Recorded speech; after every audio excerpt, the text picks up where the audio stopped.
Hi everyone, and welcome to this week's episode of Low Season Traveller Insider Guides. I'm Jed Brown, your host for this week's episode, and today we're heading over to Saas Fee, which is known as the Pearl of the Alps, to join Florian Leven, who's the general manager of the Capra Hotel. The Capra is a luxury boutique wellness hotel which combines 5-star luxury with the warm coziness of an alpine Swiss chalet. A favourite with ski connoisseurs every winter, Saas Fee is known as one of the most charming and beautiful regions in the Swiss Alps and has the advantage of being a perfect low-season escape during the fall months of September through November, when the plethora of over 4,000 metre peaks surrounding the resort explode with colour as the browns, reds and yellows of the autumn appear. Let's hear from Florian why the Capra makes a perfect low-season luxury break. Enjoy. So good morning, Florian. You are most welcome to the Insider Guides podcast. It's great to have you on the show. Good morning, Jed. Thank you so much for having me and having us from the Capra. Very excited to have this opportunity talking to you and showcasing our hotel and Saas Fee. Fantastic. Well, we're looking forward to learning all about it. And I suppose, look, the best place to start would be for you to introduce us all to the Capra and indeed to Saas Fee, because a lot of people listening to this podcast, they might not be familiar with Saas Fee, although, as maybe we'll get into later, maybe they do know it, and maybe they have seen Saas Fee. Yeah. There may be some parts that have been seen. So Saas Fee is also called the Pearl of the Alps. It's at the end of the valley, and it's really beautiful at the base of that valley, where you're surrounded by a total of 4,000 plus meter peaks. So it's a stunning scenery that you have here around the hotel and around Saas Fee. And the hotel is a very little hotel with only about 38 keys by December this year. And it's a very charming hotel. The idea was to have a chalet style hotel with also the looks and the feel of a Swiss chalet, but also brought into the modern era. So you have this reference point of a very traditional chalet, but you have all the amenities and benefits of the modern world. So you have a fantastic restaurant with great food. You have a spa and wellness area that boasts about 900 square meter, or a little over 900 square meter to you. Where you have a steam bath, a salt sauna, Finnish sauna, a plunge pool, outside pool with hydrotherapy gadgets. So it's a fantastic place where you can really unwind, and it's definitely a place where you can also spend during the low seasons your days. Fantastic, because it's quite. I mean, it'd be classified as a boutique hotel, I guess. You know, with sort of 38 keys. And yet for a boutique hotel of that size to have such a pretty expansive spa wellness facility, I guess that means that, you know, it's kind of never crowded in the spa either. Well, not for the low season travelers, for sure. Yeah. So during the peak seasons, of course, it will be a little bit more frequented, but the goal is to attract the travelers who are looking for a spa wellness experience. We're also offering retreats with a peak health spa for detox and massages all day, hikes through the valley. And it's really a place to wind down and relax and re-energize yourself for the normal world out there. I love that. So look, you know, obviously we're going to be focusing today on the low seasons. For the Capra and Saas Fee, typically when are the low seasons, first of all? The real low seasons are mid-April through mid-June, and then again from around mid-end September to beginning of December. That's also the times when the cable cars from the Bergbahnen are closed. So that is really a time where the village almost falls asleep. So it's very quiet, but on a plus, you have really the village for yourself. You have all the hiking trails for yourself, and it's also that I feel what more and more guests and people are looking for, to have really an amazing experience that you don't share with 200 people on the trail. Absolutely perfect. See, for me as an atypical low season traveler, it just sounds like paradise, because one of the reasons that as low season travelers we try to stick to the low seasons is because whilst we love people, and we love people, we just can't stand crowds and stressful environments, and we prefer to just literally get away from it all, get back to nature. We don't need any fuss or anything else. We just want calm and tranquility, and that's what we look for. And it sounds from what you're saying as the Saas Fee and the Capra is a perfect, I suppose, a perfect solution for that. That for sure. And as you're talking about crowds, one of the fantastic parts is when you're going on hikes, especially in the low seasons or in between the summer and the winter season. I encountered a couple of times some chamois, and still waiting to see my first ibex. But it's quite fantastic when you are walking around, hiking, or on a trail run, and the real deer and chamois are standing once over side. When you turn around the corner, around the tree, you see that staring at you. It's something that is really one of a kind, and you don't see that often in our days and age. Yeah, absolutely. And of course, with there being less people, then there's a more likelihood to see the wildlife, because obviously frequently they're sort of scared off by people. We've had people that we've had guests on from Africa, and they've said the same thing. They said this is the beauty of the low seasons, and people don't understand. In the high seasons in parts of Africa, you have about 20 vehicles all surrounding these animals. They were saying it's so far from a natural experience, which is what it should be. Yes. And I think that's the same kind of thing. In terms of, I mean, let's focus on, you sort of said mid-September to kind of end of October, November kind of thing. End of November, yes. End of November. Or end of November, the Bergbahnen start some gondolas again. Yep. And so the real winter season starts, so that the full network of the gondolas is by mid-December. So before that, it's a little bit limited. So it's still considered as a low and off season. Yep. Just on that, when we talk about peak season in Saas Fee, just give us a sense of the scale of Saas Fee. I mean, even in peak season, is it one of those places that gets rammed busy in peak season? Is it a big place, Saas Fee? Saas Fee itself is fairly small. We have around, or the village itself, without the seasonal workers, around 1,500 people living here. So it's quite small, and also because it is so small and land is scarce, so it's not that it can be overdeveloped. Yeah. I mean, there are still some lots here, but they are very protective about the appearance of the village. So it's not that you can build a 10-story building here or something like this. So and they are also looking forward or out that when you build something, that it blends into the village. So from the style. And so it has really a traditional feel to it. Some people also say it has been in sort of a beauty sleep, and this is in the most perfect sense, in my opinion, because it really kept its charm from 20, 30, 40 years ago, and you're walking around and you still have a lot of traditional buildings. Nothing was replaced by newer buildings because they are more efficient in terms of using the space. Mm-hmm. So it's a beautiful setting and surrounding. Fair play. I must admit, I was in, as many of our listeners will know, I visited Switzerland for my first and only time so far last year, although I will be back. And I was blown away by, obviously, we traveled around a lot by the train, but these old, the sort of the chalets that you could sort of see on the train, it was exactly how I imagined. Frequently you have perceptions of a destination in your mind, maybe from images on through childhood or something else that you've seen on TV, and the reality sometimes lets you down a bit. And I sort of felt as I was traveling through Switzerland, no, this is exactly as I imagined.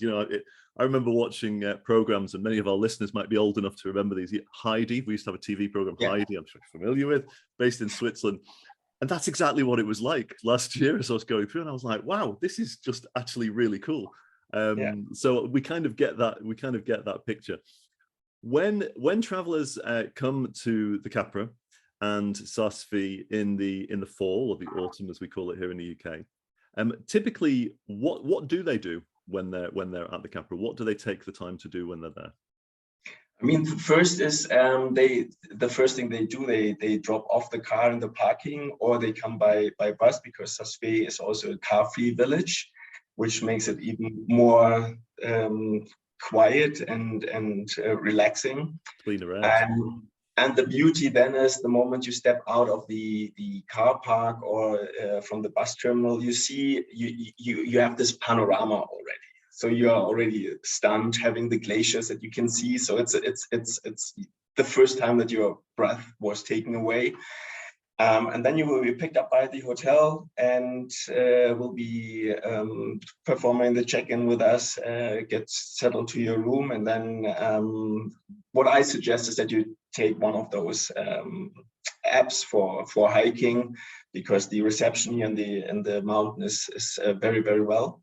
And so you can go hiking for hours, and especially in the fall or autumn period, what is beautiful, because the larks, as they are also losing their colors, it reminds me a lot of the New England Indian summer, because you have this ocean of colors of orange, yellow, reddish colors, a little green in between. So it's fantastic, and the days are still warm.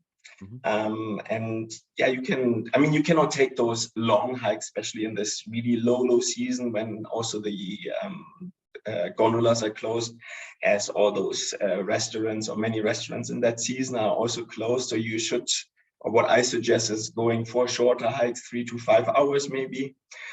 We can prepare some snack boxes for you that you can take with you, that you don't starve on the way, and then when you're coming back, you have the spa almost for yourself. Or maybe with the success of being on your podcast, maybe not, but you have it with people that of the same thinking. So you will be there then in the afternoon to have a fantastic spa experience, being in the sauna, and yeah.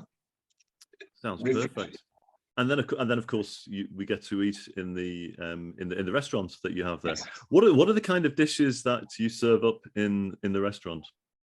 We are looking more, or we are redesigning our offering at the moment, because we have been a little bit all over the place. But coming to Switzerland, coming to the Alps, you want to have some dishes that are prone to the Alps.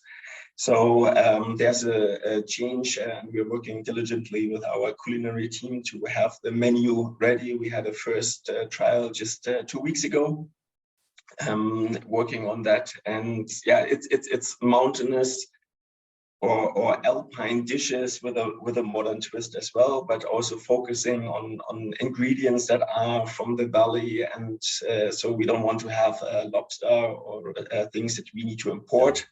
So we want to be local as much as we can. Of course, there are some items that we will not be able to get locally, but at least strive for a local offering and bring that to our guests. At the same time, what we don't want, because there are so many great places that are also offering or already offering the fondues. So we want to also set ourselves then a little bit apart by not offering them, and giving also, so to speak, then variety to the guest. Especially then during that time, we will be also having a little bit more flexibility to also cater to the special needs. I mean, we have, or due to the peak health retreats that we are going to offer, we also have detox menus and vegetarian, vegan menus. So if there's any needs, we are always able to cater to this to the guests who want to have something different. And that's also the beauty of being in a boutique hotel, that you are serving, especially in the low seasons, lesser guests, and not like in a big hotel who also are able and capable of doing this. But we have that personal touch then.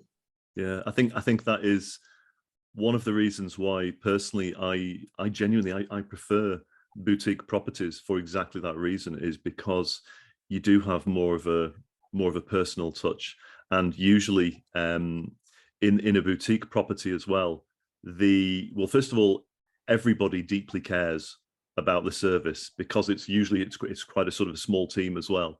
But also the management of those properties are always more visible as well. And they're there sort of to make sure that everybody is having a wonderful experience as well. So that definitely resonates with me. If we were to sort of say, if there's somebody listening now from the UK or Ireland to this particular podcast, and they're sort of thinking, gosh, maybe they've never been to Switzerland before, and maybe they're sort of thinking about a break to Saas Fee. What would you recommend as somebody who sort of knows the area and obviously knows your property very well? What would you recommend in terms of a sort of a duration and what they would do during that duration? Would you sort of recommend 3 days, 4 days for an autumn break? Well, I would for an autumn break, I would say, because as I mentioned earlier, especially when the gondolas are closed and the village is going in their seasonal break, as there are some limitations in terms of activities, there are still some that are also year round, and with pre-arranging it can be done, but it will not be that you get up at 9 o'clock in the morning and say, I want to do a hike at 10. That may be a challenge, but if we have a couple of days advanced, then it's a great opportunity for us also to arrange. I mean, you can also go hikes up to some 4,000 meter peaks or 4,000 plus peaks, the Allerlin or the Alphugel. So what I suggest is a 3 day, because you get to know the place a little bit, to see what is happening and or also not happening. But the beauty with it not happening is how I also see the low season travelers. They want to just relax and want to find themselves again and really detox from the stress from maybe also work emails and all. And then it will be the perfect place, so that you do maybe 2 days of hiking, and 1 day of just being at the spa or being on your balcony and enjoying the scenery, reading books. I mean, we have tons of blankets if it's getting a little bit too cold for you, but it's a beautiful scenery with crisp, fresh air. So I think 3 days would be for the low season, especially as we are one of the only hotels offering the full year opening. There are a few, but it's not a lot. Mm-hmm. So that's why there's also limitations. So if you would be here for a week, complete relax. I mean, there's also guests who are looking for that, but you want to have a little bit action, for me, in my opinion. So or some things to do. And for myself, being here now for about a year, it's now my second low season, and it's not that I have been bored on any of my days off. So there's so much to explore. There are so many side trails. There's the main trails, and then you just see something like a path that some people took, and then you wonder, where will I get out when I follow this one? And I mean, the Hanik, which is the most prominent mountain, or the family mountain where everybody is hiking up here. I have around 15, 20 ways of getting up there by now. And because I never know when I took a left or a right, it's almost, you're discovering so many new things. So from that part, you can also fill easily a week, but it really depends. And overall, I think to be comfortable with everything, to start with a 3-night stay, I think that will be a good way to be with us. I'll tell you, as you describe it, a 3-night stay would just do me perfectly right now. Tell us this as well. Again, just for those that maybe if they've never been to Switzerland before or Saas Fee before, from the UK, how do we get to Saas Fee? First of all, if we're flying, I guess that's one of the sort of the common ways. Where would we fly into? The easiest, what I suggest, is going into Geneva or Zurich, and then you can take the train. There's direct trains going to Visp, And from there is the post bus from the Swiss Postal Service, which is then public transportation, which can take you up to the bus terminal. Of course, we can also arrange private transfers with one of our partners from either of the airports. But with the Swiss trains, which really work like clockwork, it's quite fantastic. You know, I mean, then the airline would be maybe the problem. But other than 100%. No, but since I'm back to Switzerland, I haven't had any issues with the trains. Was always on time or 30 seconds late. But yeah, so there's no issues with coming to the hotel, and easiest flying into Geneva or Zurich. Yep. And you know, when we talk about the trains as well, and I'm really conscious of this because I hadn't understood just exactly how good the trains are in Switzerland until I went last year. And you said it there. They do run like clockwork. I mean, when the time when they're supposed, and it was so funny. I was speaking to Swiss people and I was saying, I mean, this is amazing. Your trains, when they say they're going to leave at 5:15, they leave at 5:15. And when they say they're going to arrive at whatever time, they arrive at that time. And they were saying, we can't understand why this is unusual for you to understand. And I was saying, well, that's because it doesn't work that way here in the UK. And it doesn't, it should, but it doesn't. But in Switzerland, the trains, and of course the scenery as you're traveling through on the trains as well. I mean, it's part of the Swiss experience. You have to have a train involved. But what I also found interesting is, and you mentioned there, you have to take the train and then you could take the bus then at the end of the line, the next leg. And I think, again, for our listeners, you need to understand the way in which the Swiss transport, it is like clockwork efficiency. But if there is a bus that you're due to be getting, it is scheduled to leave just after the train arrives. And again, it's really seamless. And usually, if you have to change trains, when one train pulls in, the next train that you need to get will be across on the other platform. It's worth the experience. I mean, it's an experience in itself, actually. And for me, highly recommended, especially as it's so different. I just hope that the listeners are not now coming just to drive the train in Switzerland. Yeah, but I mean, but it's part of, the way you arrive. I think it gets the excitement going that you're realizing, you're somewhere very, very different. A place where trains travel on time. I mean, it's like a fantasy land. What would be also great, I mean, for this also Saas Fee, because even though we are a little bit tucked away, but also the Glacier Express, for example, going to St. Moritz, you can get, it would be a fantastic day trip, for example, where you have this glass train or carriage that you are sitting in, and you have the scenery passing by, and you have your lunch. It's a day trip. Back and forth. I mean, the negative part would be with this that you go and see the same area twice, but at the same time, it's also worth an experience, because also with the light, the mountains change. If you go in the glaring sun at noon or in the morning, or you have the mist in the valleys, and then coming back in the afternoon when the skies are clear. I mean, it's just a beautiful experience doing that. And so it's you don't have to do everything in Saas Fee. There's things that you can go within small or close rides that you then can take and see so many facets of Switzerland itself. And especially if you come for the first time to Switzerland, I think it's also fantastic to start with the Pearl of the Alps. Absolutely, it is, of course, naturally. And before we go, I'm conscious that we're starting to run out of time. Before we go, we mentioned there at the beginning that a lot of people in the UK and around the world actually have, an awful lot of people have seen, in some small way, they have seen Saas Fee.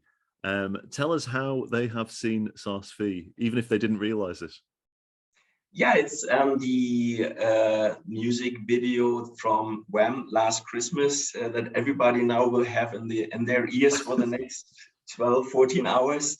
That was actually shot here in Saas Fee, and it's funny watching that video, or after I joined the Capra, and then I was told about the fact that that video was shot here. I was watching the video again after listening it, because I started in November, so almost peak of Christmas music, and having listened to that already too many times for the season already on the radio.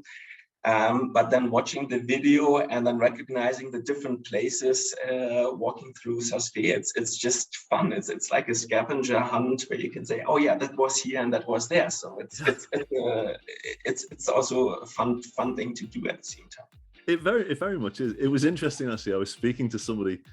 You made me aware of this last week, and I was in the gym over the weekend, and I was in the steam room, as you do, and I was explaining this, and I was saying, we're doing a podcast on Monday with the Capra in Saas Fee, and I mentioned about the WAM video, and they were telling me that they'd been to the club in Ibiza, where Club Tropicana was filmed, and apparently it's like a pilgrimage for people who are fans of George Michael Lamb, and apparently they go in droves every year just because they want to go where the video was filmed.